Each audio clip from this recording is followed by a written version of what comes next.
Welcome back, Stu. I want to thank you so kindly for taking me to one of your greasy spoons for lunch yesterday.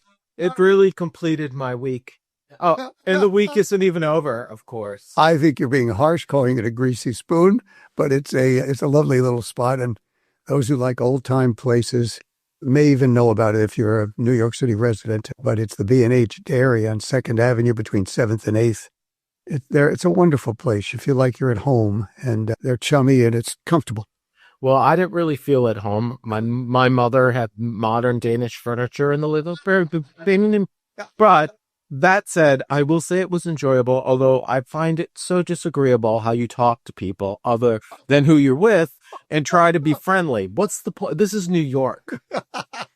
It leads to interesting experiences. It really does. Yeah, like a rusty scissor in your back. I'm psycho, pal.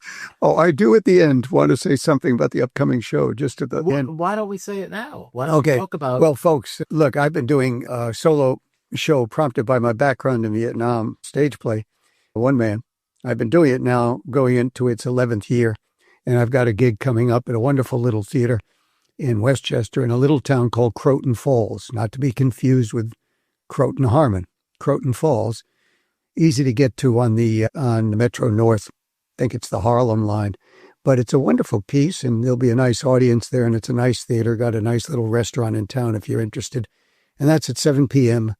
What is it? The 29th, Vietnam War Veterans Day. And David's going to be coming up. I am. It's the Schoolhouse Theater. Oh, and make sure you mention that. I will tell you this. I will not be on a train. I will.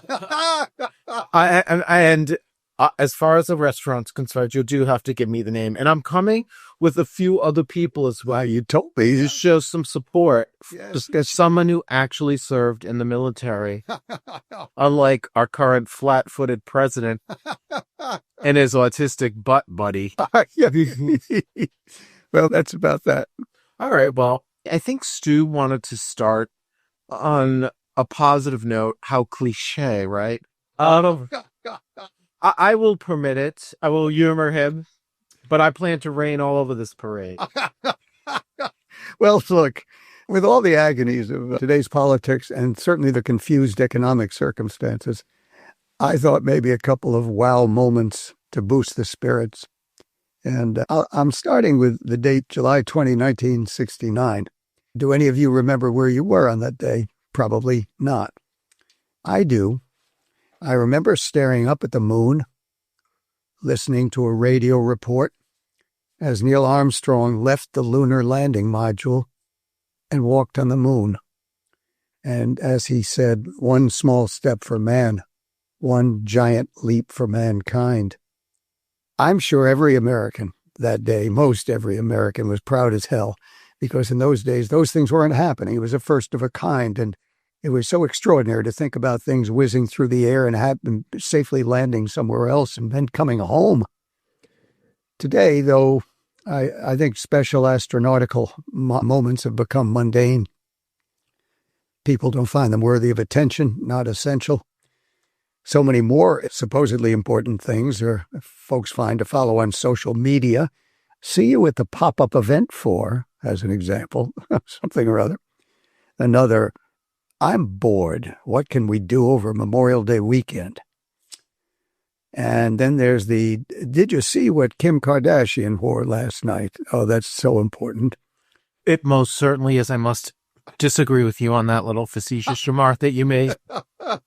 And then, for those who have Taylor Swift in their sights all the time, someone might say, geez, I got to stand within 50 feet of Taylor Swift as she left the concert. Well, my God. So that's one wonderful moment. Now, David can control himself for a moment or just go and let me go through another one. I'll be quiet, but I will say, I don't think you should be picking on poor Taylor Swift, Stuart. She's had a very, very accomplished career. She's not picking on her particularly, but I don't put her in the same context. You mean they're not going to come with me to the next concert? Oh, God, no. I could picture you in a rhinestone. Oh, I don't think so. And now, moving fast forward, right along to magic moment number 2. 2 astronauts, Sonny Williams and Butch Wilmore, had been left at the International Space Station for 9 months. This was last year. Why? Because there was concern about the safety of the vehicle that was to take them home from the station, and so the International Space Station. And so they didn't leave, and there was some question as to when they'd come back, which introduced all sorts of, geez, I wonder what'll happen. Is everything going to be okay? Most people would have some, concern about such a thing. What, when things go wrong, will more go wrong and all that? But yesterday, those two folks and two other astronauts, one a Russian, left the station at 1:05 a.m. and splashed down on schedule. Repeat, on schedule at 5:57 p.m. yesterday, same day. Imagine that. The problems we have with transportation, timeliness, and they're coming all this way. They had been circling the Earth at 17,000 miles an hour and continued that for some period on the way down until they started to deploy other things. And the temperature on their capsule on the way down, when they start hitting the Earth's atmosphere, get this, 3,500 degrees Fahrenheit. 3,500. That's right outside them. And imagine how they were kept safe inside. You can't afford any mistakes on that one. And I watched the final 2 hours of the flight on a website called NASA Plus. There used to be some TV stations doing it, but some of that probably is cut now, but called NASA Plus. And I found it absolutely inspirational. And I got goosebumps as I heard cheers from the technical folks on the ground who happened to be in California, but cheers from them when the capsule landed in the water just off the west coast of Florida. I was alone, but I was cheering in my apartment. I think it was just a marvelous moment. And then it was kind of a nice little thing from an animal perspective. A pod of dolphins greeted the capsule as it bobbed in the water. That was kind of a cute thing. And the announcer for SpaceX said, well, they were now an unofficial part of the rescue party. And as the foursome exited the capsule, which was on a ship now, they didn't take them out while it's bobbing in the water. They now have a special ship. As they exited the capsule, there were cheers from the crew on board the rescue ship. And it's just very touching when you see this. And the four of them were all smiles and thumbs up as they were helped off. And help was certainly needed for the two of them, Sonny Williams and Butch Wilmore, because they had been without gravity now for 9 months. And after a period of time, you start losing, I don't want to say muscle mass, I'm not sure I'm right, but they get reduced in size and effectiveness because they're not getting used, your muscles. So it takes them months, maybe many months in this case, to get back muscle strength. But that's just one of the details they deal with without question and disturbance. And then finally, I'll just ask, on the other side of things, where is that excitement that used to accompany achievements in space? I have a feeling that everything, after some experience, it's just not as spectacular as before. I suppose there's some of that natural thing. And then I think there's another factor that gets into it. People these days, I think, young mostly, but old as well, they get lost in video games, selfies, Instagram, Facebook, and whatever else there is out there. And I think that's all about self and not others, not about some broader picture of things. I think it's self-absorption. And now I turn it over to David to, do whatever he'd like to what I just did. I'm going to try not to criticize you, Stu. But do what you got to. But what you got to. Selfishness. What did Ayn Rand, who said wrote an essay or a book called The Virtues of Selfishness? And I kind of agree with her. It's all about me, Stu. I will say I want to agree with you that it is nice that those astronauts did get to go home. Sure. After, that demented Irish piece of garbage, Joe Biden, left them out there without a definitive end. And so we could call there was some scheduling. It gets disregarded these days. May I tell you this, Stu? If those two were angry black lesbians who criticized America and called it inherently racist, Biden would have got them back, just as he did that Strega, Brittany Griner, who got out of Russia. No excuse there. No excuse.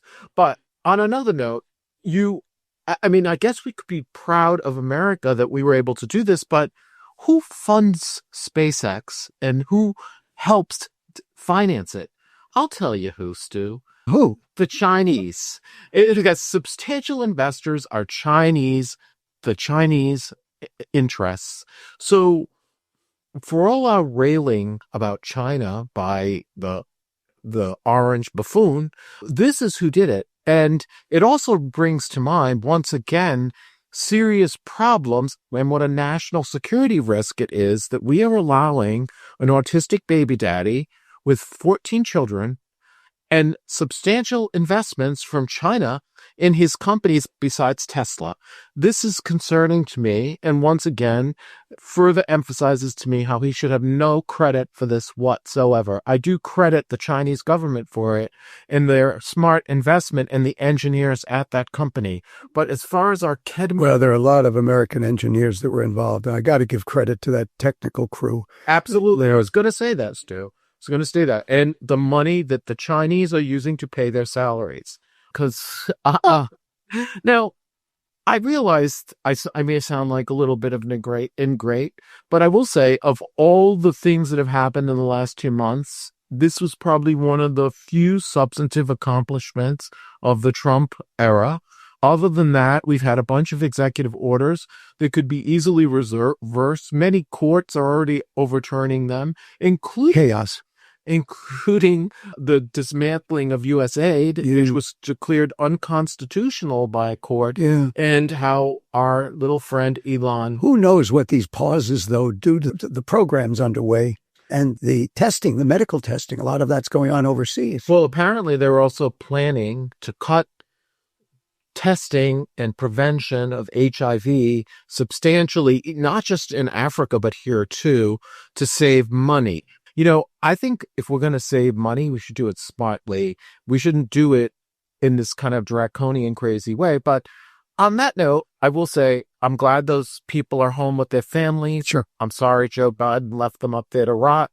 And I'm thankful for the Chinese government for funding this endeavor. I'm certainly not thankful to the autistic baby daddy, who, may I add, has become even more hinged, but we'll get to that in a bit. But let's pivot to my world. I know I've kind of already gone off a little, but one of the things when I think of Trump is a quote from Macbeth, which is a very fitting quote. And it kind of reminds me of that 100-minute bullshit speech he gave a few weeks ago. It's a tale told by an idiot, full of sound and fury, signified nothing. This is what I've always viewed Trump as, kind of a buffoonish big mouth who's all talk, very little action. And I mean, he's taken a lot of actions, nothing that has been beneficial, may I add.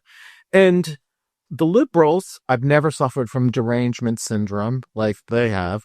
And, you know, liberals use the term fascist and Hitler for Republicans. They've been using it for generations, right? They even referred to Mitt Romney as Hitler. Now, can you imagine Mr. Rogers of the Mormon, who reminds me of Mr. Rogers, except he's taller? Does he strike you as a Hitler-esque figure? No, but I mean, he's been a wonderful legislator who didn't have the charisma to go further in the presidential debates and election process. You flatter him, but I do. I think he's okay. I don't really dislike him, but he's certainly not Hitler. But they've also referred to Trump as Hitler-esque and fascist and autocratic and authoritative. And I didn't take it all that seriously. But let's go back. What was one of the things when Hitler came to power that he did? He started annexing territories, starting off with Austria, as you may recall. Oh, yeah. Right? Oh, and several that just went, it was almost like dominoes. They fell like dominoes. In addition, with the help of Goebbels, Joseph Goebbels, his propagandist, he seized control of the radio, literature. There were book burnings, silencing opposition media. They were shut down. Boy. Yeah. I mean, a lot of scary, dangerous things. Well, right now, I don't know what the truth is, but I want to draw some analogies here. What has Trump been talking about? Annexing Canada and Greenland and re-seizing the Panama Canal. Now, I don't know if he'll ever succeed in any of this. He's not really all that successful in a lot of things, except his self-promotion, speaking of self-indulgent. But it is rather disturbing that we are seeing these inclinations. In addition to that, at the moment, we discussed last week the DEI and how it's used as a cudgel to silence people. There's been other actions that I find strange. First of all, why is President Trump seizing control of the Kennedy Center, firing the entire board and the CEO, who was his friend, right? And deciding to take it over because, quote unquote, it was too wokey. Truth be known is, I don't think the Kennedy Center was what we would call avant-garde theater. It had the National Symphony Orchestra. It had performances of Broadway shows and the like. For example, one of which was Hamilton. Now, Hamilton has now canceled its performance in reaction. And who has Trump placed on the board? I'll give you a few of the more egregious examples. Apart from him at the head. Yes. Like, what does he know about culture? I mean, seriously, this is a guy who hangs out with Kid Rock, other assorted B-grade celebrities. Not even a Kardashian, may I add. First of all, he's appointed, not yet. He'll put Kanye. He's an anti-Semite, so that might fit in with the whole Nazi thing that I'm drawing here. But Lee Greenwood, who 30 years ago had that song, I'm Proud to be an American, and I don't really know if I could view someone like him as a cultural arbiter, not to be a snob, but what other songs has he done? Who is he? This is not anyone's of any note. Well, wait a minute. I don't care what else he has done or not done. That song captured America's heart and still does periodically. 30 years ago. But right now it still works. It doesn't work for me, frankly, because But that's just one man, one song. My point is, I don't view this guy as somebody who should be on the board. Nor, even worse, do I think Laura Ingraham, who was a Fox News commentator, well-educated, smart woman, but clearly she's jumped the shark, as they would say, many years ago, as to a shrill and culture-like existence, except she's nowhere near as funny. And, what does she know about it? She's a Fox News talking head, right? And then, of course, our lovely vice president and his wife, who I really think seems to be a lovely person, was on the board. But once again, if she wasn't J.D. Piglet Vance's wife, she would never be in the board. And I think the guy who they put in charge of the whole center is Rick Grinnell, who was another Trump lackey. It's going to be the Grand Ole Opry. Boy, that's where I don't think it's going to be that good, Stu. Well, I don't mean, you know what I mean. Country and Western. Let it be country and Western, but what does Trump have to do with country and Western? He's from New York. He speaks like he's from Queens. He is from Queens. I mean, he should have some rap, some street cred. Oh, God, don't even whisper it. Well, what's even funnier about it, Stu, is when J.D. Piglet Vance and his wife were there last week for a performance of the National Sympathy, the audience turned around and he received sustained booing for 30 seconds. It was embarrassing and disgraceful. Now, normally, I think that's kind of mean-spirited, but that little piglet with his eyeliner and all the rest of it, he deserves it. He really does. And this is disturbing for what it symbolizes, in my opinion. Now, in addition to the assault on the Kennedy Center, they've also been withholding money from colleges and universities. Oh, yes. And two notable examples being Columbia and Johns Hopkins. $800 million at Hopkins. Right. And they're doing it under the pretext that they're not protecting Jewish students. Now, I agree.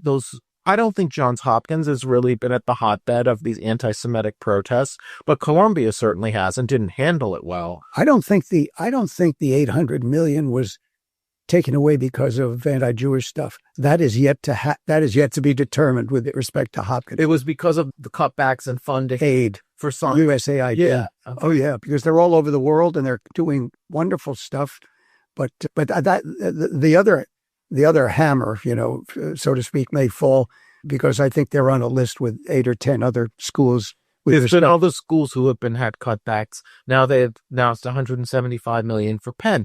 These institutions are viewed as enemies by these crackpots, and they want to silence them and stifle academic freedom. So they're withholding these funds, whether that's legal or not is another question, since legality seems to have gone out the closet. And they're using it to get them to stifle them. Disturbing, similar to what the Nazis did. Now, let's talk about the media. And one of the we've had a number of examples of how media has been cowered by Trump. Oh, yeah. Really has been his lackey as well. The most notable is that disgusting, balding, weasel piece of garbage, Jeff Bezos, okay? We saw him at the inauguration on his knees performing fellatio on Trump. And we also saw before the election, the Washington Post, for the first time in history, never endorsed a presidential candidate, which is disgraceful that you would take an august newspaper with people like Bob Woodward, who exposed Watergate, on your staff, led by Katharine Graham, who is a legendary figure in journalism. Now it's being run by this guy with some woman with big boobs that she had put in by a plastic. Let's not denigrate big boobs, though, please. They weren't real, Stu. I think that the fact that this disgusting weasel of a man has also neutered the editorial page. And there's an editor left the other day, didn't she? A number of editors. It's been huge turnover. He's turned that newspaper into a disaster.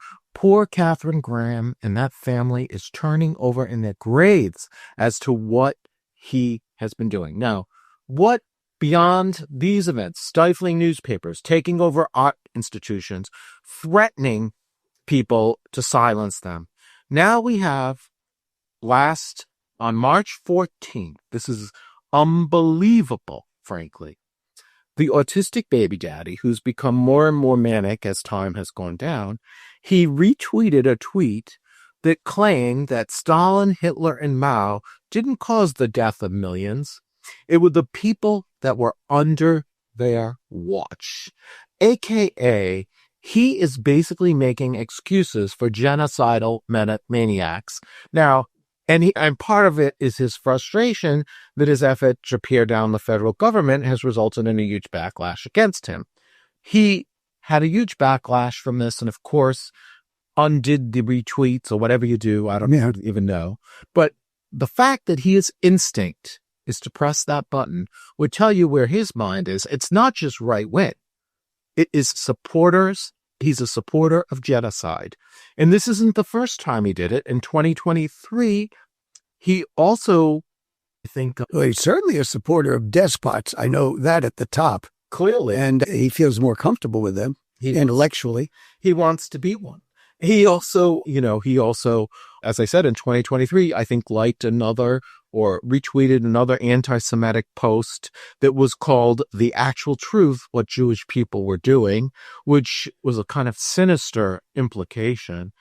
So this is just, when he also went on to say that he found it hard to believe that no one tried to assassinate Biden, yet Trump had 2 assassination attempts, so that's all. And then, of course, when he did the Nazi salute a while ago, remember he did that?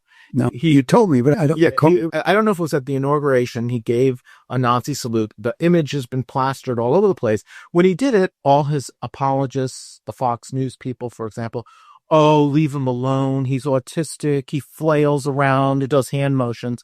But if you really look at that tape, it looks like a really authentic Heil Hitler. Not being done as a joke, maybe a tasteless joke, but not being done as a joke, something. It looks pretty disturbing to me.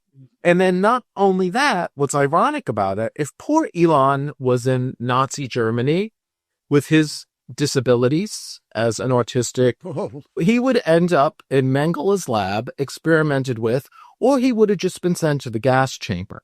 So while he admires these despots and dictators, I find it rather interesting that Trump would affiliate himself with someone of such bizarre viewpoints. Now, as an aside, there was a very interesting article called Fear and Loathing in the West Wing by Tara Palmieri. Now, when I first read it, I thought, this is BS. This is just gossip, blah, blah, blah. But apparently she's a legitimate journalist. Inside the White House, the staff, they hate this guy. They think he's creepy. They think it's weird that he's sleeping in the Eisenhower office buildings on a cot. They were furious when he went on Kudlow and made a complete buffoon out of himself and completely undermined their mission by saying Social Security wants to be eliminated. Even Lawrence Kudlow in the Kudlow. Sorry. Even he was acting like he was like put off by the bizarre performance.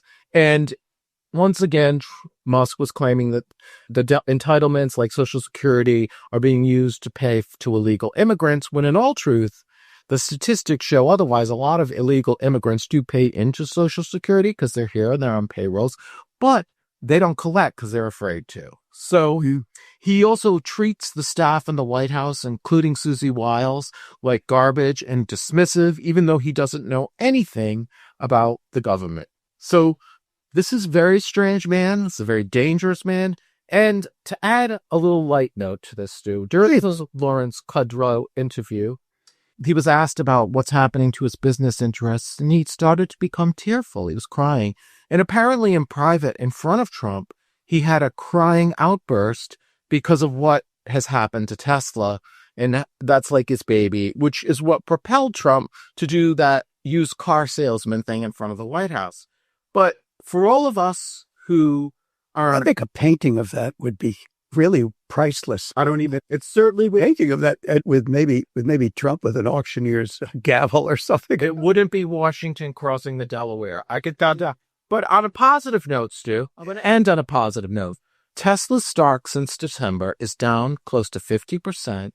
And Elon Musk's net asset value, which is very much tied up in Tesla, is down by $140 billion. Leaving him still with too much money than he deserves. But this is, it's half of his net worth. Well, that stuff going on that I just saw about fires, people torching Teslas. I think it was in Canada. So I said, it wasn't just Canada. It's been all going on. That's a dangerous thing, but it's certainly not a good thing for his company, but it's dangerous for other reasons. Well, the car sales is substantially down.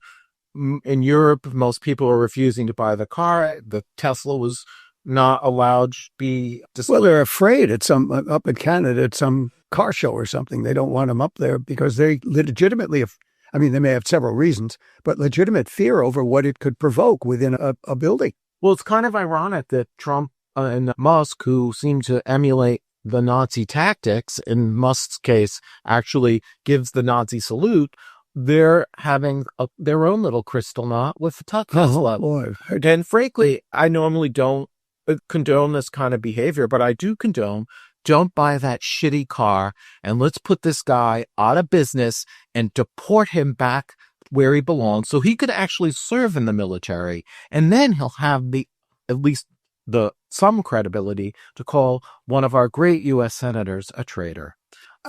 This just triggered an idea that we haven't spoken of yet, and if we don't have time now, that's okay. But it reminded me of an incident in California involving the Nazis. And I was at a conference, a booking conference, trying to get another solo show of mine that I'd written at the time called Everyone's War, trying to get it booked into colleges. And the guy up behind me, and I was given a chance to perform, not on a major stage, but a performance in front of those who might be interested in it. And then the person who came next on the agenda after myself was a fellow who was a denier of the Holocaust. Was that Mel Gibson? No. It was just, I was stunned. This is back in, say, 1980 or something, but it was stunning. That's about all. It's crazy, people. And this is a dangerous, dangerous period we're in. And I'm not sure, as I said at the beginning, what is really true or not, but I see some trends and I see them as disturbing. I think your work was comprehensive, putting some pieces of the puzzle together. I think it's very respectable. But on that note, Stu, I have really gone on a stem winder today, and I think we should end on something salacious. Well, I have such a thing for you. Well, I did. You were just talking about how much you enjoyed large mammalian tissue. Well, I think I do. Yes, I do like that. Yes. Okay. So I'll call this two brief stories of perversion. It's like a double feature at the movies, folks. So, okay, one of them, I went down to Chinatown. I went to my go-to place for a takeout place for fish balls and noodles. It's a place David will never be there. And for those of you who might visit Chinatown, it's at the intersection of Elizabeth Street and Bayard Street, just below Canal. So I took my fish balls and noodles and walked to Columbus Park. It was biting cold. This was maybe a month and a half ago. But the Chinese were out there, as they always are, playing cards and tile games, except when the wind is there, if that interferes with the card games. I sat on a bench. There was an open bench on either side of me. A tall white guy with a kind of swishy walking style and wearing a long black coat and a huge fabric muffler came swishing and sashaying by, and he had on his right a black woman. They sat on the bench to my left. After a while, I could hear, I wasn't leaning over to hear, but I could hear some of their conversation.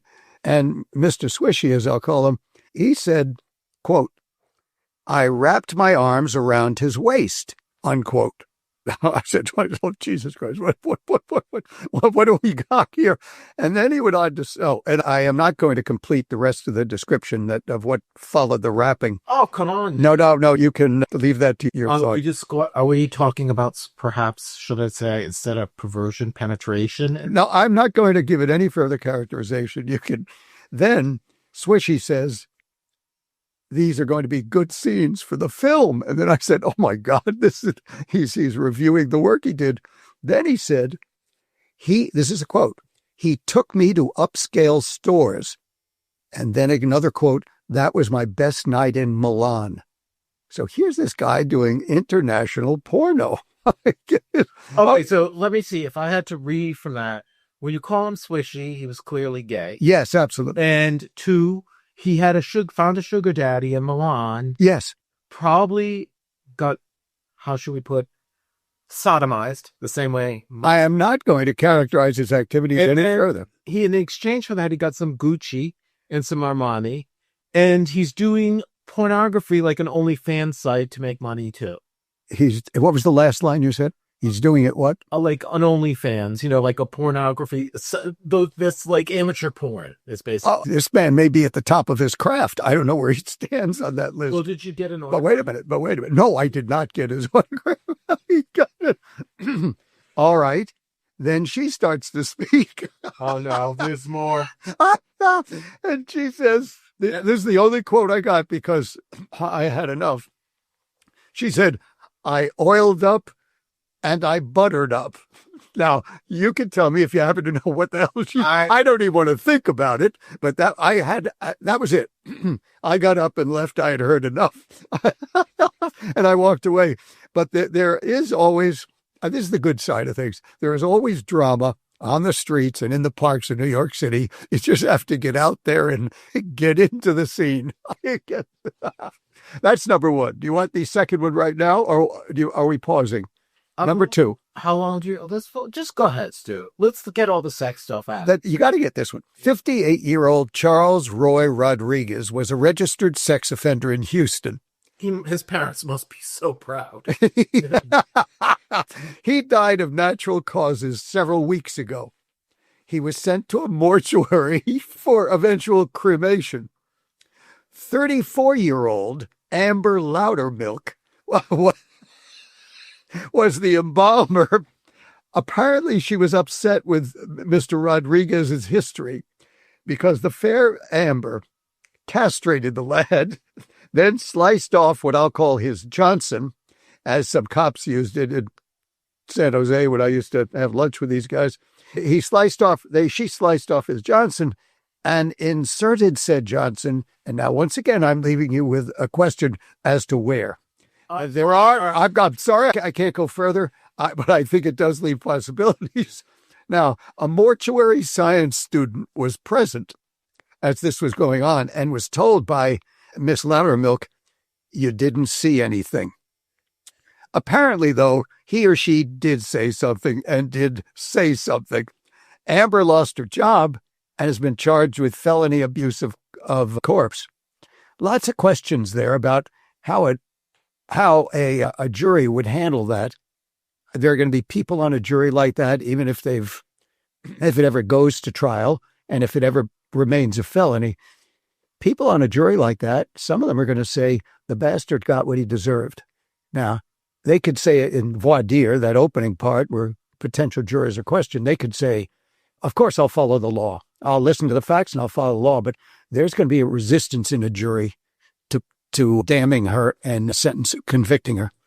Well, I mean, what she did was kind of twisted also. Yes, but I'm just saying yes. But, I mean, at the end of the day, the guy's dead. He's not going to know what she did. I was just thinking of what he justly deserved. Well, what he justly deserved, we don't know what he was punished for. What was his name again? Charles Rodriguez? Oh, yeah, you can Google this one. Charles Roy Rodriguez. And if you say Houston and you just say Amber, Amber, you'll get it. Well, good luck and good speed. I hope I brought some good stuff here. The last stuff that you're talking about, I don't even know where to go.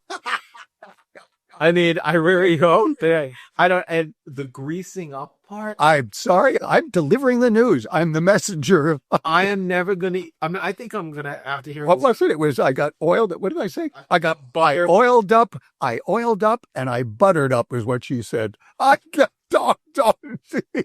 I can say to that, Stu, is I think my ability to have dinner is going to be impacted by this story. And when you first telling me that about the Park story in Chinatown, I was wondering if the woman was a ladyboy or not, because, just from the way you described it all. I don't think so, but I have been wrong on that subject, and I won't talk about it now, but wrong on that subject, a subject you'll hear about soon.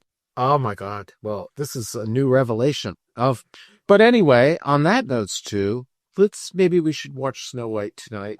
And I don't mean the porn version. Yeah, sure.